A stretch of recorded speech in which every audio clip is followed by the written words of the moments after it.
Matondo pe balosako bayenge na bino banso bama batata bandeko banalisanga ya timati balandi ya 3 fois W Radio Kachopa.com pe balandi ya Congo Bololo. Tala biso wana toye lisusu en tout cas na tongo na lero bomo mesano bama batata bandeko pona kopesa bino mai oyo soro penza mazali koleka na kati na lisanga ya timati bama batata bandeko. Donc voilà bama batata bandeko lelo ya soro penza zali mokolo moi mibale ya poso mokolo moi zombie na mibale sanza alibwa mobu ya koto mibale na zombie na sambo toko mibongo na ngonga ya zombie na mibale na miniti tuku mibale na mibale bama batata bandeko nyingi koloba ete ngonga ya tuku mibale na mibale na miniti tuku na ngonga zombie na mibale plutôt na miniti tuku mibale na mibale bama batata bandeko. Alors na yango bama batata bandeko lelo toye lisusu na kati na Congo Bololo. Awa ezalaka Congo sous qualité kasi Congo Bololo. Alors bama batata bandeko na Congo Bololo toya kobe na bosembo pona kotia yango likolo na mesa. Na Congo Bololo toya ka kosukola solo pena lokuta oyo bandeko bazali kotambola na yango bama batata bandeko pamba te na ekeke oyo tokome na yango ezali ekeke ya Kinati Masa. Ekeke ya Kinati Masa ezali ekeke oyo solo pena eyaka na kantini na mai ya verso pona ete to sopa lokuta oyo bandeko bazali kotambola nango tozalaka na pitié na mutu te parce que lokuta ezali lisusu na place te na ekeke oyo ya Kinati Masa. Alors nango bama batata bandeko pona mokolo mwa lelo tokotangela bino solo penda Congo dieto bama batata bandeko oyo les grands maîtres Mfumu Mwandanse Mintu Mwana Nzambe l'envoyé ya ere verso bama batata bandeko oyo akomeli biso na likambo etali solo penda en tout cas bama batata bandeko ouragan na ba tremblement de terre na ba cyclone ezali comme vraiment ko martyriser bato na planète terre bama batata bandeko bana lisanga atimanti. Alors pona ko banda ko pesa bino solo penda maye oyo le grand maître de la sagesse Congo Mfumu Mwandanse mi oyo akomi pona biso bama batata bandeko toko bananano en tout cas ko yanolana na bandeko na biso oyo komelaki biso surtout toko féliciter nano na bandeko na biso ya Kivu. En tout cas capter message très bien ya Mfumu Mwandanse et pas wapi en tout cas comprendre que non et sengeli mabota na mabota koka ko bundele te na bango mabile. Alors bandeko na biso ya Fizi bandeko na biso ya Kivu kuna en tout cas bango telemi pona ko bundela mabile na bango bazélité RDC bazélité donc cette frontière de la colonisation batu mabota mususu baya ko telema pona ete koka ko bundela pona bango te. En tout cas récupérer message, comprendre le message en tout Mwana Nzambe Mfumu Mwandanse mi alors bango telemi pona ko bundela mabele ya bakoko na bango parce que bakoko na bango batikelaki bango kuna batikelaki mabele batikele bango mabele wana et sengeli koka ko bundela ngo devant les prédateurs tuti oyo baza koya pona ko botola bango mabele bama batata bandeko bomani bama batata bandeko. Donc voilà chaque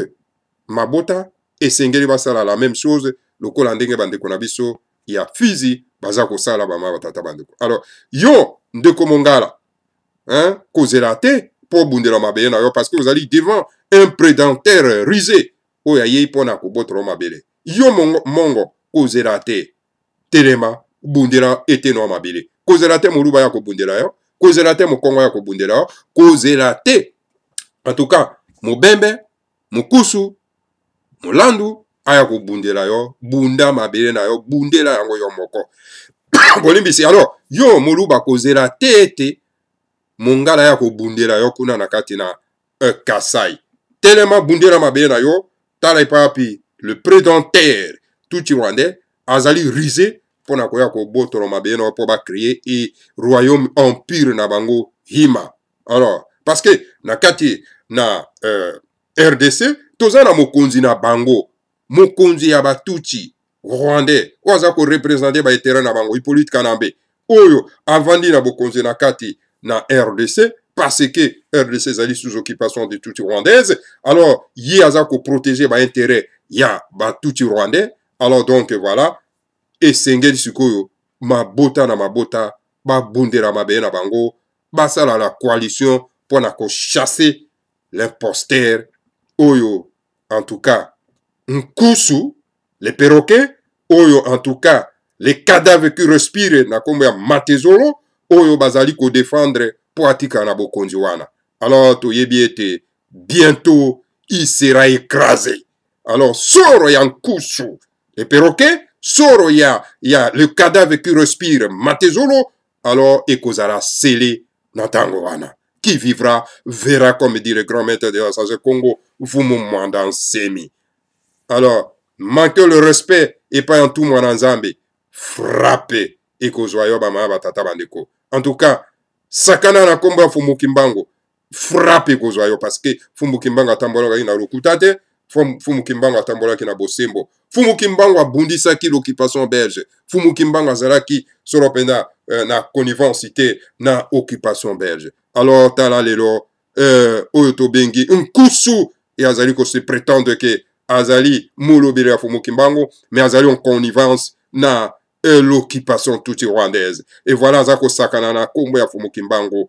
Oh là là, en tout cas, qui vivra verra, tout comme on a soukanaï. Alors tala oyo azako sakana soropenda na kombo ya Fumukimbango, kolobango na monoko na kombo ya matezolo. Alors donc bazako sakana na moto.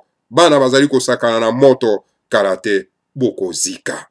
Alors voilà, qui vivra verra bama batata bandeko bana lisanga antimanti biso toza ko vanda tozo be ko tala bino bama batata bandeko bilelo kala mingi te ko ya. Alors bama batata bandeko bana lisanga antimanti. Donc voilà, situation ezali très catastrophique et dramatique na kati na République démocratique du Congo et pour en tout cas bana ya lisanga antimanti bana ya ex-colonie belge. Babandi siko ko comprendre le message ya grand maître Fumumanda Nsemi ete esengeli mabota na mabota bako ko bunda mabena na bango pona ete tokoka ko bouter dehors en tout cas ba occupant oyo baye ko sakana na biso. Mais mama batata bande ko tala batolo kwa makusu baza ko sakana penda donc na baindo. Vous croyez que vraiment Fumukimbango a koki a prophétisé a bikola motolokola Hippolyte Kanambe oyo azako boma bato azako tia bakoto na fausse commune. Est-ce que vraiment kusu mutu na ye ezali na mabanga te ba mama batata bandeko? Fumukimbango a prophétisé un assassin na kati ya mboka oyo azako tia bato na fausse commune na Kinshasa, oyo azako tia bato fausse commune na Congo central, oyo azako tia bato fausse commune na Équateur, oyo azako tia bato na fausse commune na Kasai, oyo azako tia bato na fausse commune na Kivu partout na Boyoma. En tout cas, il faut aller un méchant plus que méchant. Bama batata bandeko bana lisanga antimanti. Ezali mawa. Ezali mawa. Alors donc la colère ya mabota yon surtout et sengeli ko ako telema pour que en tout cas l'ennemi ya baindo akoka kozwa mbano na ye. Voilà, bama batata bandeko bana lisanga antimanti. Sans plus tarder parce que tozana ngonga mingi te, bama batata bandeko alors to kenda soro penda na rumbango na Congo Dieto et le grand maître Fumumanda Nsemi bama batata bandeko. Alors on a yango bama batata bandeko bana lisanga antimanti. Il faut to kwa koyeba yango ete toza na ere averso. Ere averso ezali ere ya bosembo. Na ngonga oyo bama batata bandeko bana lisanga antimanti. Donc situation ezali terrible. Ezali terrible parce que tozali koyoka te. Tozali matoyi mangbongi. Alors, ndengeni toza matoyi mangbongi, tikanga na tangela bino Congo Dieto, le grand maître akomi. Nakozwa seulement deuxième partie à Congo Dieto. Première partie à Congo Dieto ezali 31-87, na justement deuxième partie à Congo Dieto 31-88. Le grand maître Nsemi parlait de tremblements de terre, des ouragans, des cyclones qui martyrisent le monde. Alors, Ouane ezali suite, il y a un Congo Dieto numéro 31-87, ngai na deuxième partie. Quand l'homme a été suffisamment instruit par le grand instructeur de non-violence et qu'il fait la sourde oreille, alors vient l'instructeur de la souffrance pour que l'homme puisse apprendre sa leçon par la souffrance. Ozomon, tango moto, hein? Moto. Bateye. azwi mateya na molakisi malamu oyo alingaka kobeta mbano te moteya malamu oyo abetaka te. Alors soki yo moto koyoki te na ntango wana motindami na nzambe oyo abetaka mbano oyo abetaka fimbo akoya mpo na ete akoka kobeta yo fimbo de façon ke okoka kozwa mateya na yo na bilelo. Mani na Congo nous avons un grand instructeur na kombo ya Fumumanda Nsemi. Alors regardez vous-même, ces nègres oyo baza na kati na Afrique centrale na kati ya Congo baza ko maltraiter ko malmener le grand maître Fumumanda Nsemi oyo azali ntumwa na Nzambe. Baza ko humilier ye et pourtant aye pona kobikisa bango. Pona ni tout simplement parce que aza ko utiliser la violence aye pona koteya. Et regardez, les chiens de l'ennemi bambwa ya banguna baza ko maltraiter ye, baza ko humilier ye ba mama batata bandeko. Et maintenant na tango wana la colère ya oyo ya tindaki ye e koya sikoko déchaîner et pas na bango ba mama batata bandeko parce que sengeli yo un animal humain okoka kozwa mateya na yo na souffrance po ete okoka kotire leson po olingi koyoka na fimbo okozwa fimbo na yo. Alors ceux qui ont la responsabilité d'assurer la bonne marche de l'entreprise de Dieu entrent en activité. Les Simbi bientôt provoquent alors les tremblements de terre qui viennent tout détruire et plonger l'homme les aboie. Cet animal humain qui était devenu très orgueilleux de sa prétendue puissance sur la terre se rend compte que de sa faiblesse devant les forces de la nature déchaînées qu'a détruit sa maison, son hôpital, ses bateaux, etc. etc. Voilà.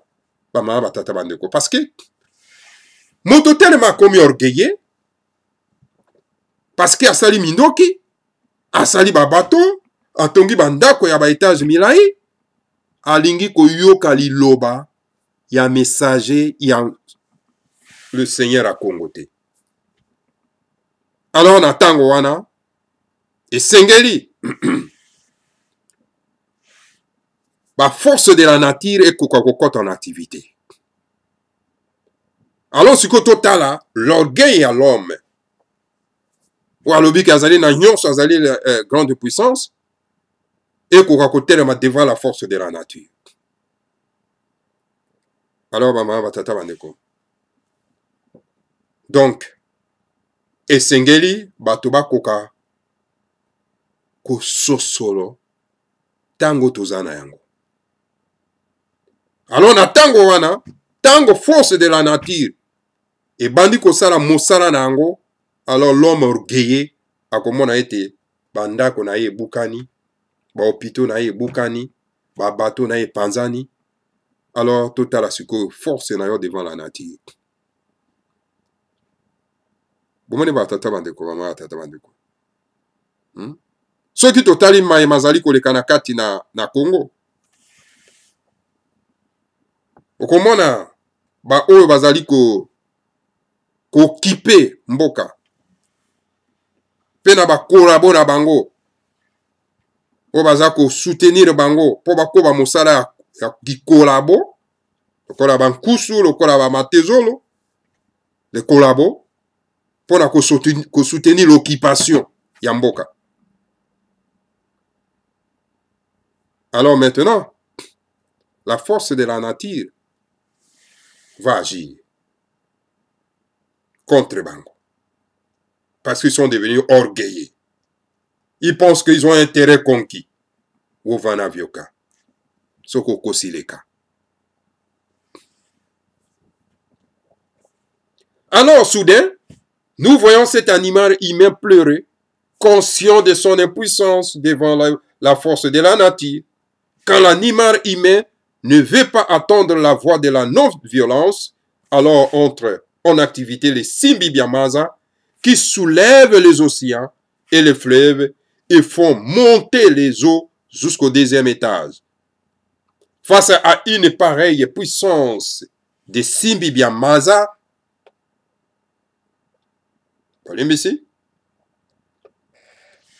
alors l'animal humain se voit tout petit et impuissant de faire quoi que ce soit devant cette force de la nature déchaînée. Alors, tango yo moto komi orgueilleux, olingi na yo koyoka lisusu liloba moko te, olingi koyoka na te o nzambe o te, olingi koyoka te olobi te, nzambe n'a rien à voir awa ezali ngai, okomi orgueilleux. Oh non, messager te, awa tozala makambo ya messager te, messager awa ezali biso. Hein? Alors maintenant, parce que okomi orgueilleux, otongi bandako na yo, et maintenant, alors donc, sikoyo, okomona sikoyo ndenge nini, makambo sikoyo kosalema na kati na yo. Na tango wana la force de la nature, hein? Nguya ya mokili, ekotelema sikoyo, pona kobeta yo, okobanda sikoyo kolela. Kana mingi te, baoyo baza kolela, kuna pe na kati na mboka ya Congo, baoyo baza ko soutenir l'occupation, kana mingi te bakolela. Je vous l'ai dit. Toza koyeba ba journaliste oyo baza ko accompagner ka bango. O baza ko accompagner ka bango na occupation wana lokola ba Voice of the Congo, baza toyebi bango. Baza cible na ba collimateur na biso. Baza cible. Alors tango wana la nature nguya ya mokili ya mokili itelemi ekomi ko beta, alors sikoyo l'animal humain akomi kolela, akomi koganga, parce que Simbi Biamaza esili kotelema, esili kobanda mosala ya kobeta, tomboli ba océan, etomboli ba fleuve, ma emati likolo kino na deuxième étage. Alors donc, moto, oyo akomaki orgueilleux, amoni que non, il est devenu impuissant devant cette force de la nature. Alors, boyebi na bino mate ate, esengeli bokoka koyekola yango po boyeba. Quand l'animal humain fait la sourde oreille au message de l'instructeur de non-violence, alors entre en activité les Simbi Biamopepe qui déchaînent les ouragans, le cyclone et toutes sortes de vents violents qui balayent tout dans les passages. Et une fois de plus, l'animal humain se sent impuissant devant la force de la nature, déchaîné et il pleure pendant que la sagesse qu'on enseigne que vantadi si ansiku vodila wuma dila kwaku kasi siku ka wulendi sumunwa ko. Ce qui veut dire, devant la loi, si tu veux pleurer, vas-y, mais la loi de la nature ne doit jamais être transgressée. Voilà. Donc, na tango wana, tango instructeur, molakisi, ya tatanzamba mpung tulendo, oya itilizaka na violence te, ayaka pona kopesa bino mateya, bolingi koyoka te, alors sikoyo, esengeli sikoyo, messager mutinda minanzambe mpung tulendo, hein? Akoka solo penda ko utiliser la manière forte, fimbo, fouet. Alors natango wana, ba arme na ye, otobengi Simbi Biamopepe, hein? Ba kote en activité, ba ouragan, ba cyclone, hein? Nyonso tu telemi et komi ko balaye, ko kombo la nyonso tu o ekokuta na nzela. Alors natango wana, l'animal humain, hein? Akomanda sikoyo kozwa liteya na ye na souffrance, akomanda sikoyo komona impuissance na ye devant la force de la nature, oyo esili kotelema mpe kobeta ye fimbo bamama batata bandeko. Alors na ntango wana okokomi kolela yango wana na sagesse kongo balobi ete donc lela na yo lela na yo kasi mobeko ya nzambe ya mpungu tulendo kobuka te, mobeko ya tata nzambe ya mpungu kobuka te. Batindeli bino l'instructeur non violence mpona koenseigner bino bolingi koyoka te matoi mangbongi. Alors esengeli bokoka kosouffrir tana kati na RDC. Un messager de Dieu pour Mouma Dansemi qui est envoyé par Zambia Mpungu Tulendo.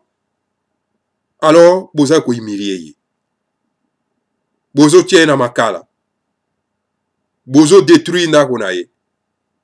Alors maintenant vous allez subir la force de la nature. Parce que kota na mboka boko souffrir. Bao bazo kende pa ya kusu, ils pensent que bazo sala refuge kuna. Bao bazo landa Matezo, ils pensent que parce que Matezo a outé pas pour Mandasemi et que kuna nde ba koza refuge.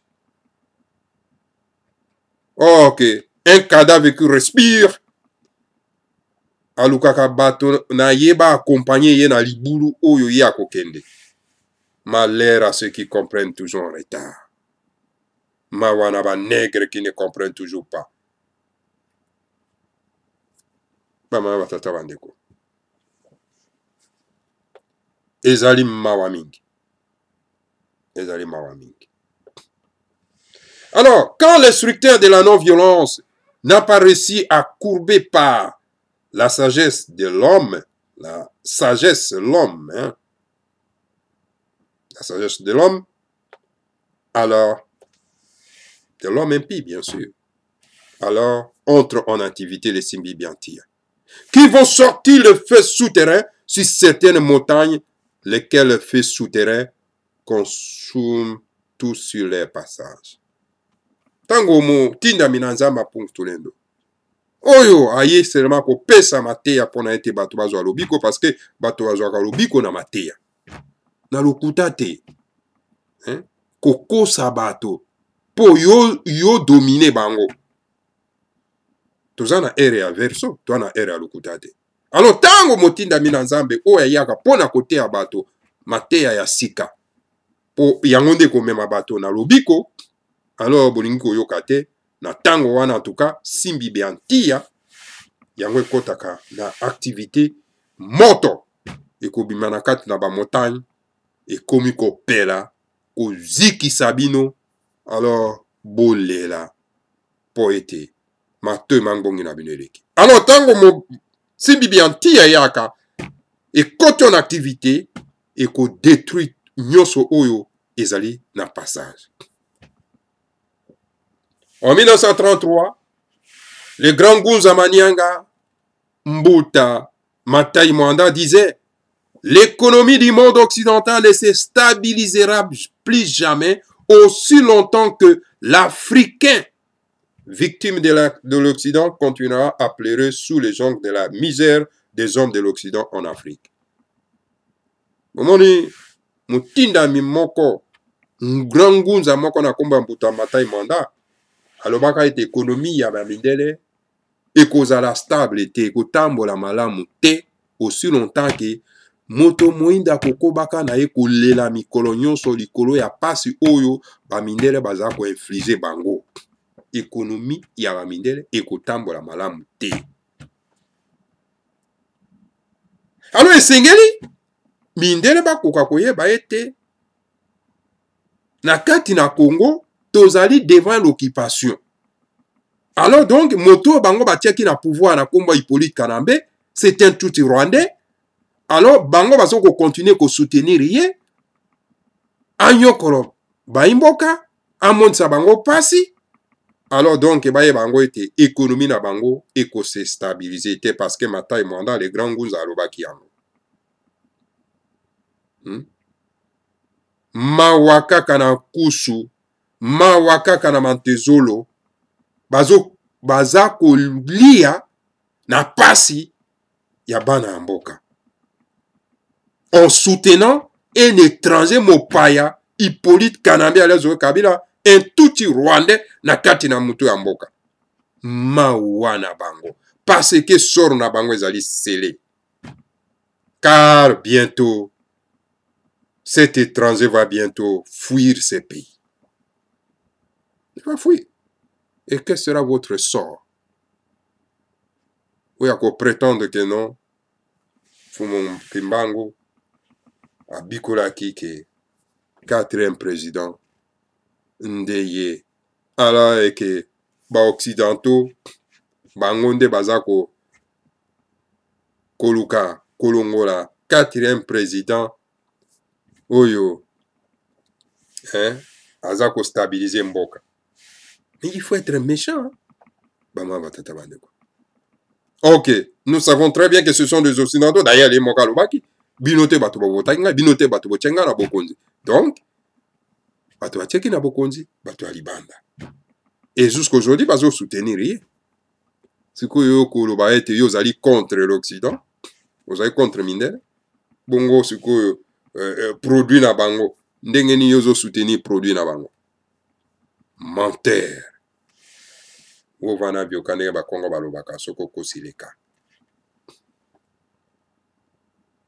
Ana mama batata bandeko.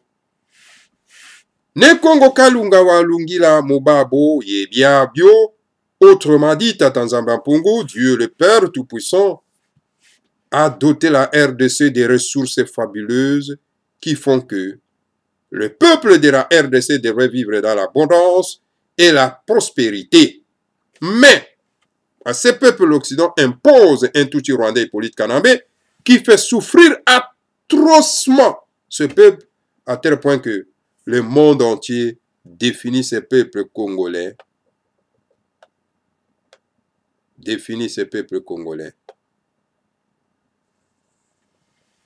comme étant un peuple qui a un pays très riche et qui est extrêmement pauvre.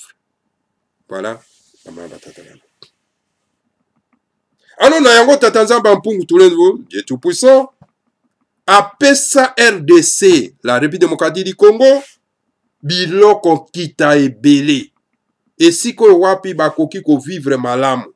Car si tala mindela bazoli biso un tuti rwandais, batieli biso na mutu na mboka, oyo azali ko nyokolo bato, petala ba imboka bakomi na ki pauvreté moko ya kosakana te. Alors, motoloko akusu parce que na matezolo, parce que bapese moi poste moko ya ministre adjoint, alors il pense que oh ça c'est la fin du monde. Abi donc voilà. Moto oyo bapesa ki la kaita kwa tia na biso prospérité ndia. Alors Nkusu pense que la prospérité ezali, cela veut dire que atongi ndako na ye na ekeko ya Hippolyte Kanambe ya lobi, c'est ça la prospérité. Parce que atongi ndako na ye abali basi nkama ya lobi wana nde prospérité oyo volus kembanga pesa ke laka ya ke oyo mwana bilaka yoyo etc. Voilà les égoïstes. Hein? Voilà les ennemis des Africains. L'ennemi de la race bantou numéro 1. Bangwana bama batata bandeko. Il faut mofungola ka miso botala ba ennemi na bino. Malheur à tous ceux qui suivent ces gens-là. Parce que sort na bango bientôt kozala scellé. Qui vivra verra. Alors voilà. Mindele batie moto na bango Hippolyte Kanambe. Oyo donc azako nyokolo le peuple congolais. Azako fait souffrir bango na kati na mboka na bango. Et pour api mboka na bango ezali très riche, mais kasi population très pauvre. Mais Nkusu il se réjouit de ça. Parce que atongi moi vila na ye, abali na ye basi na ye kama, il mange bien, il tranquillement. Azo si aba éloge, azo pesa ba éloge. Donc na moto aza ko nyokolo a peu près na ye. Voilà l'ennemi, votre ennemi est à côté de vous.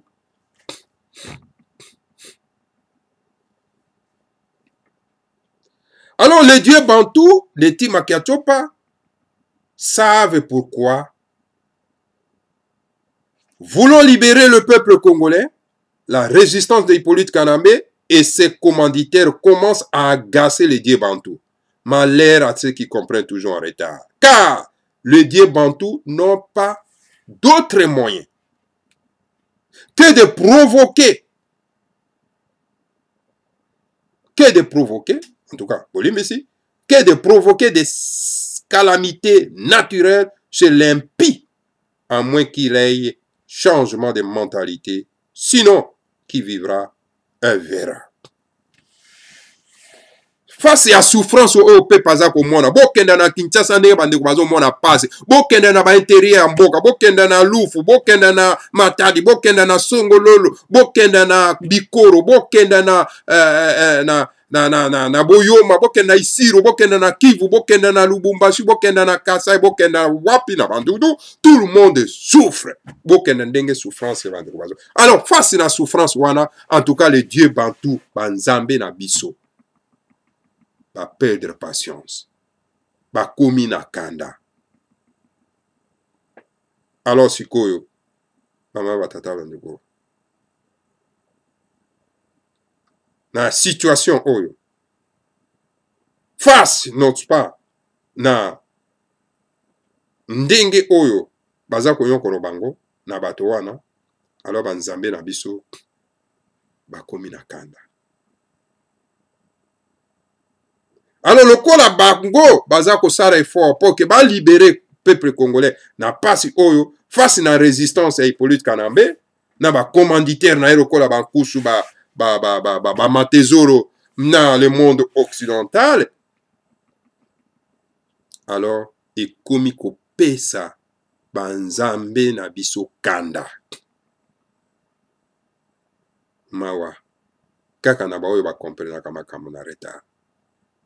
Alors, na tango wana, en tout cas, banzambe na biso bazana ba moyen mususu te ya kosala, alors ils vont commencer à provoquer ba calamité naturelle pour que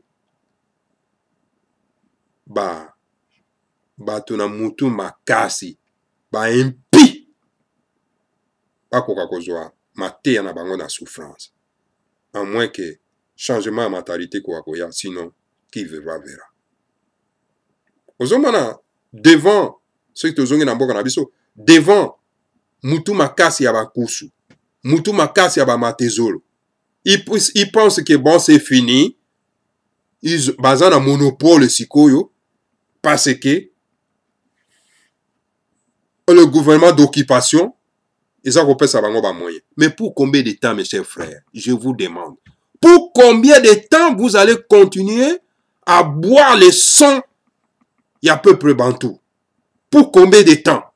Vous, les Matezolo, vous les Koussou, combien de temps vous allez continuer à boire le sang du peuple bantou en soutenant l'imposteur et Hippolyte Kanambe, tout Rwandais, un étranger, à la tête du pays? Combien de temps vous allez continuer à boire ce sang? Vous, les démons, même PV, Yansumuka, Bino. Et le jour où les peuples congolais comprendront que non, ces gens-là nous ont utilisés pour leur bien, que sera votre sort? Sort Nabine Kozani. Je vous pose la question, répondez-moi, même vos sales journalistes qui vous suivent derrière, vos sauf au Congo, répondez-moi, quel sera votre sort? Les nègres de la maison qui ne comprennent toujours pas et qui comprennent toujours en retard. Ou bien ils comprennent, mais ils font sciemment. Alors, maman, batata bandeko, bofungo la miso. Libération na bino na maboko na bino. Alors, pour baza ko kosa bino pour na ba intérêt na bango, esengeli ko telemela bango.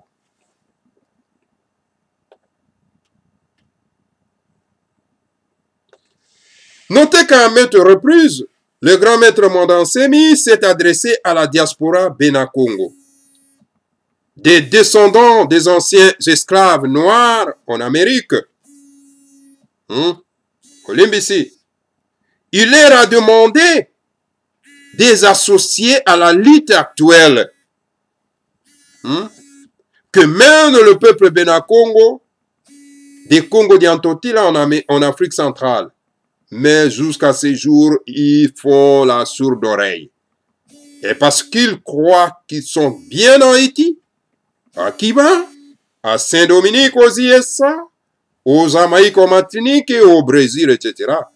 Et ils doivent aussi être secoués par l'insulteur de la souffrance qui leur envoie des tremblements de terre, des ouragans et des cyclones qui doivent tout casser afin qu'ils apprennent leurs leçons par la souffrance. Ingeta, Ibobo, Ibobo. Alors, Nayango, maman, batata, bandeko, faut qu'on y très bien que le grand maître Mondansemi, abanda koye bisanaba na diaspora bena Congo, o bazali ba descendant, ya baumbo, ya baindo, na Amérique. En tout cas, asenga na bango à tout moment ete bakoka koya kokota na bitumba oyo bandeko na bango ba bena Congo bazali kobunda na kati na katsopa ya kati. Mais jusqu'à présent bango baza kosala toujours sourd d'oreille. Pour nani parce que bazo croire bazo kansa que non, bah écoutez, ils n'ont rien à foutre avec l'Afrique centrale parce que baza bango bien. Na Cuba, na Haïti, na Saint-Dominique, na USA, na Jamaïque, na Martinique, na Brésil, bah ça n'a bien kuna. Alors, bakoko s'associer na bitumba wanate. Alors maintenant que la colère, il y a badie bantu et alors sikoyo et sengeli bango pe bazwa fimbo. Bazwa fimbo na bango pour être ba apprendre leçon à bango par la souffrance. Natango wana, mi pepe, tremblement de terre, et ko buka wanda ko na bango, et ko détruit biloko na bango yon surtout. Alors, pour être ba ko kozwa mater na bango, na souffrance. Pour natango wana ba ya ko comprendre que non, et sengeli tokota, na bitumba oyo, messager de Dieu, aye kote le mapona ko libérer, bana ya katiopa akati. Somona wa matata bana. Ezali ma lo komona lokola bato lokola ba mantezolo, bazo parvenir ko lo balokola na bato lokola bantu maman c'est que non, bah écoutez, yo zali molato qui n'a rien à voir avec la RDC, avec les Bakongo, etc. Tout simplement parce que Yazo Monakaza bien en défendant un imposteur à la tête du pays. Il trouve ça, il est bien. Mais quel est ce type de nègre? Il trouve ça, il est bien. Et celui qui le défend, d'ailleurs, il le défend. De les faire sortir de son ignorance. Et d'ailleurs, c'est un ignorant d'ailleurs, parce que c'est un membre d'une secte Branham. Alors, donc, il parvient à dire n'importe quoi à son frère qui a été déporté par les mentions d'esclaves. Il a compatir naïe parce qu'à cause il y a un intérêt naïe personnel. Alors, il faut qu'on parvienne pour le non. Vous allez nos descendants esclaves pour tu n'as rien à foutre en Afrique centrale, dans le Congo. Voilà. Les gens dont les cabots se plaignent des déchets. Voilà les gens qui ne sont pas des panafricanistes, des panafricains. Voilà les gens qui n'ont pas la notion de la terre. Oh, que la loi sacrée de Benakongo dit, la loi sacrée ya Bakongo, ils ont koyebisa bango ke oko mopaya koki kovanda na mutu ya mboka te, kusu ayebi yango te. C'est un illettré dangereux. Mopaya akoki kosimba mutu ya mboka te. la loi sacrée de Benakongo, Kodi d'Amoyo. Ok, Hippolyte Kanambe, c'est un Tutsi rwandais, c'est un étranger na terre Congo.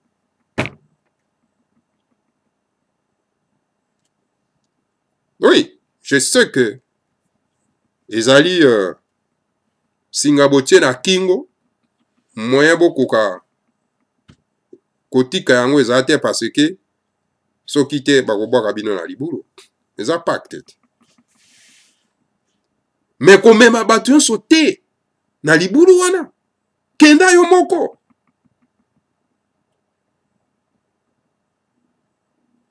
Malheur à tous ceux qui comprennent toujours en retard. Matondo mingi na bino banso. Tokuta na bino mbala sima. Ingeta, Ibobo et Ibobo.